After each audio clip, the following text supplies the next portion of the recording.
Hello students, myself Yogesh Vanshe. आज आपण soil mechanics या सब्जेक्टच्या under index properties of soil हा पॉईंट्स पाहणार आहोत. तर आपला फर्स्ट पॉईंट असणार आहे फेज सिस्टीम, किंवा आपण त्याला सिम्पल लँग्वेजमध्ये फेज डायग्राम असं म्हणतो आहे. तर डायग्राममध्ये पहा, तुम्हाला एक ब्लॉक दिला आहे, त्याखालील नॅचरल सॉईल असं लिहिलं आहे. त्यामध्ये सॉलिड, एअर अँड वॉटर असे पार्ट आहेत. सॉलिड म्हणजे आपले सॉईल असणार आहे.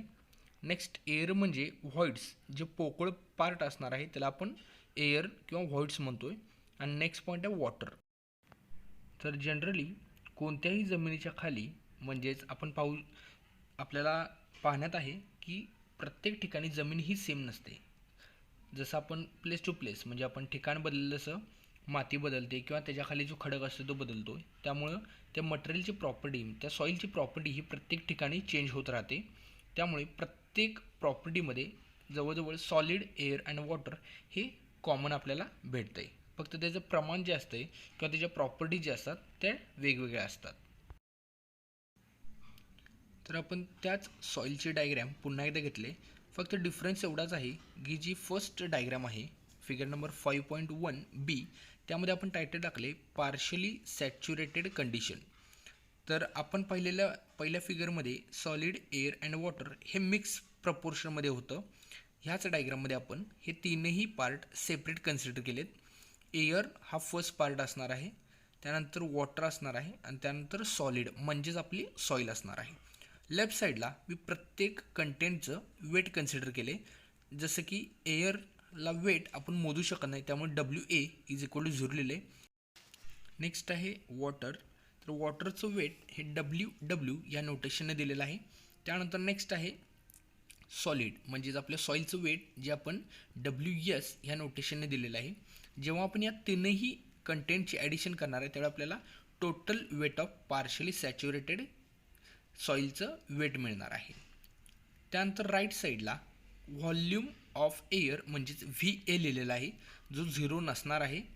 त्यानंतर नेक्स्ट आहे VW म्हणजेच व्हॉल्यूम ऑफ वॉटर आणि लास्ट आहे VS म्हणजेच volume of solid or volume of soil. तर टोटल व्हॉल्यूम हा राईट साईडला कन्सिडर केलेला असणार आहे. तर फर्स्ट फिगरमध्ये ह्या तीनही पार्ट इक्वल प्रपोर्शनमध्ये नसणार आहेत. त्यानंतर सेकंड डायग्राममध्ये जी 5.1 आहे त्यामध्ये टोटली ड्राय कंडिशन आहे. तर ड्राय शब्दाचा अर्थ असणार आहे वॉटर इज टोटली अब्सेंट, म्हणजे वॉटरचा जो पार्ट असणार आहे तो फुल्ली काय असणार आहे, अब्सेंट असणार आहे. त्यामुळं इथं जे वॉटरचा जो रो होता तो आपण इथं निग्लेक्ट केलेला आहे. त्यामुळे वॉटरचा कंटेंट 0 असणार आहे, पाण्याचं प्रमाण हे 0 असणार आहे. आणि लास्ट डायग्राममध्ये सॅच्युरेटेड कंडिशन, ज्यामध्ये वॉटर आणि सॉलिड म्हणजेच सॉईल हे दाखवलेलं आहे. त्यामध्ये एअर व्हॉइड्स जे असणार आहे म्हणजे पोकळ पार्ट जो असणार आहे जमिनीच्या खाली सॉईलमध्ये असेल किंवा खडकमध्ये असेल तर तो फुल्ली इथं काय केलेला आहे, निग्लेक्ट केलेला आहे. त्यामुळं जी डायग्राम नंबर 2 आणि डायग्राम नंबर 3 ड्राय कंडिशन आणि सॅच्युरेटेड कंडिशन ह्या दोनही डायग्रामला आपण 2 फेज डायग्राम असं कन्सिडर करत आहोत. एक्झाम पॉईंट ऑफ व्ह्यूनं बघितलं तर आपल्याला ह्या तीनही डायग्राम आणि त्याची कंडिशन म्हणजे ड्राय कंडिशन असेल, सॅच्युरेटेड कंडिशन आणि पार्शली सॅच्युरेटेड कंडिशन ही खूप इम्पॉर्टंट असणार आहे. नेक्स्ट पॉईंट असणार आहे वॉटर कंटेंट. तर वॉटर कंटेंट हा सिम्पली रेशो असणार आहे weight of water to weight of solid म्हणजेच वेट ऑफ सॉईलचा. आणि वॉटर कंटेंट हा नेहमी आपण पर्सेंटेजमध्ये दाखवतो आहे. त्यामुळे फॉर्म्युलामध्ये WW/WS × 100 दिलेला आहे. तर वेट ऑफ वॉटर आपल्याला कसं मिळणार आहे, total weight of sample minus WS. तर आपण इथे WS म्हणजे वेट ऑफ सॉईल हे कन्सिडर करत आहोत. तर हा फॉर्म्युला वापरून आपण एखाद्या सॉईलच्या सॅम्पलमध्ये वॉटर कंटेंट किती आहे हे आपण इझिली कॅल्क्युलेट करू शकतो. ह्याच टेस्टला आपण मॉइश्चर कंटेंट टेस्ट असं सुद्धा म्हटलं जातं.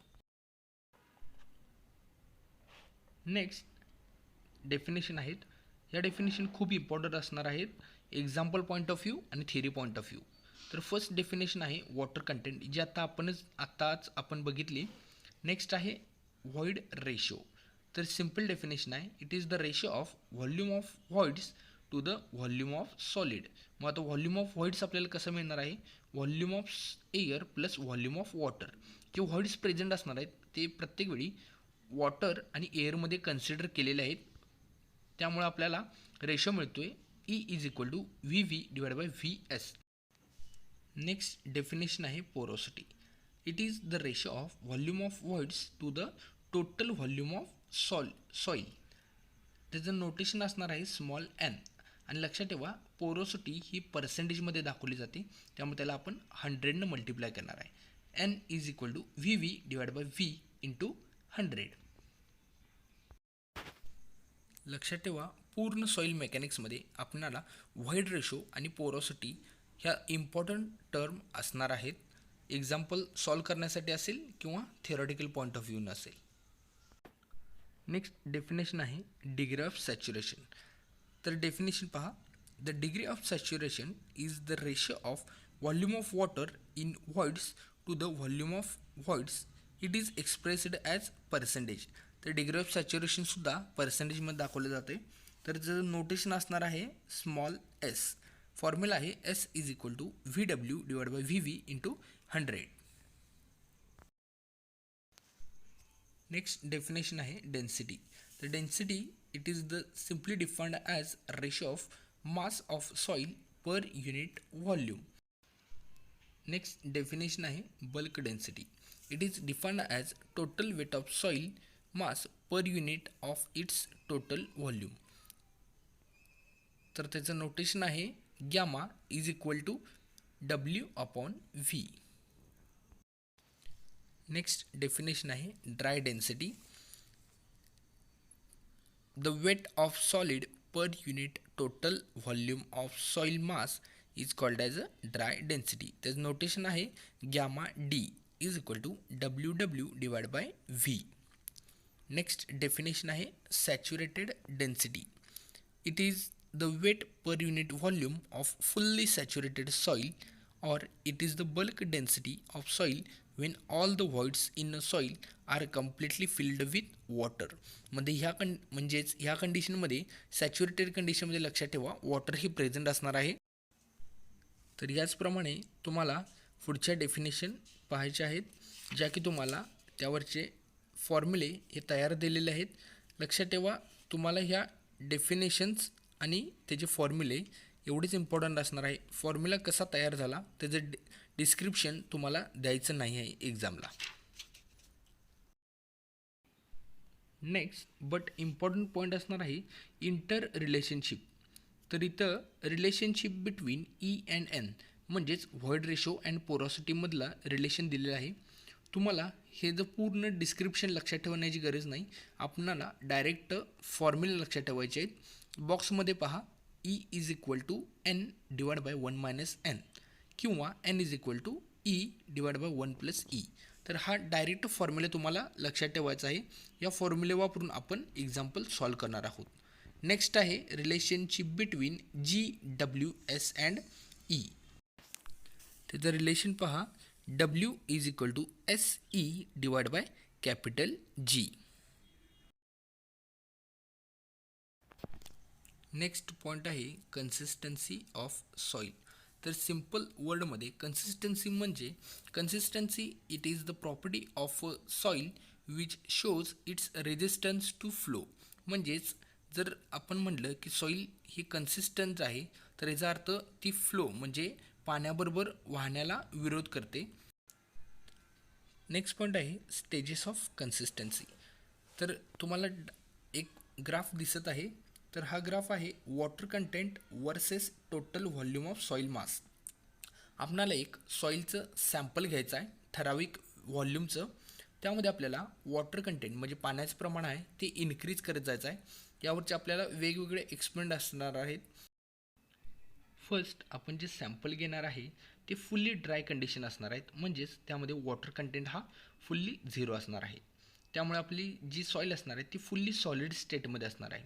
जसं आपण त्या सॉईलमध्ये वॉटर कंटेंट म्हणजे पाण्याचं प्रमाण वाढवणार आहे तसं आपली सॉईल त्याचे स्टेट चेंज करणार आहे.